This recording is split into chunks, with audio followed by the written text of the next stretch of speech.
যিনি বলেছেন উনি হয়তোবা বুঝানোর জন্য বলেছেন, উদ্দেশ্যমূলক ভাবে জীবন আমার নবীকে ছোট করে না, এটা আমার বিশ্বাস। কারণ মুসলমান যদি কলমা পড়ে থাকে নবীকে কখনো ছোট করতে পারে? এটা নিয়ে এত মাতামাতি, এত সমালোচনা আলোচনা কেন? এগুলো 5 বছর আগের বিষয় এখন টেনে এনে মাহফিলে ওনার মানুষ হচ্ছে দেখে আপনি যা তা বলবেন। আপনি ঠিকঠাক মতো আলোচনা করেন, খোদার কসম যদি 10 জনও বসে এরাই পাক্কা ইমানদার হয়ে যাবে, নামাজি হয়ে যাবে, ঠিক কিনা? আলোচনা এমন ভাবে করেন যাতে তারা ইমানদার হয়ে যায়, নবীর ভালোবাসা অন্তরে আসে। ইত্তাকিল্লাহ ফাত্তাকুল্লাহ মাস্তাতাতুম, রু দিয়ে আল্লাহকে জিসম দিয়ে ভয় করে, এভাবে আলোচনা করেন। বুঝি না, আমার মাথায় ঢুকে না যে আলোচনাগুলি কেমন জানি হয়ে গিয়েছে। এখন সব আলোচনা না, সব হল সমালোচনা।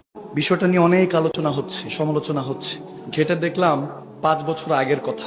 আমি কাউকে ছোট করছি না, কখনো ছোট করার উদ্দেশ্য নাই। আমার চিন্তা হলো সব মুসলমান আমার নবীর উম্মত। আমার নবী যদি কবুল করে, আল্লাহ যদি ক্ষমা করে, আমি আপনি বলার কে? আওয়াজ দেন। সমালোচনা ঝড় নয়, আলোচনা করে সবকিছু সমাধান করতে হয়, ঠিক না?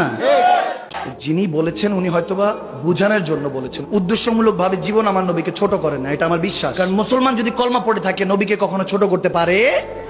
এটা নিয়ে এত মাতামাতি, এত সমালোচনা আলোচনা কেন? এগুলো 5 বছর আগের বিষয় এখন টেনে এনে মাহফিলে ওনার মানুষ হচ্ছে দেখে আপনি যা তা বলবেন।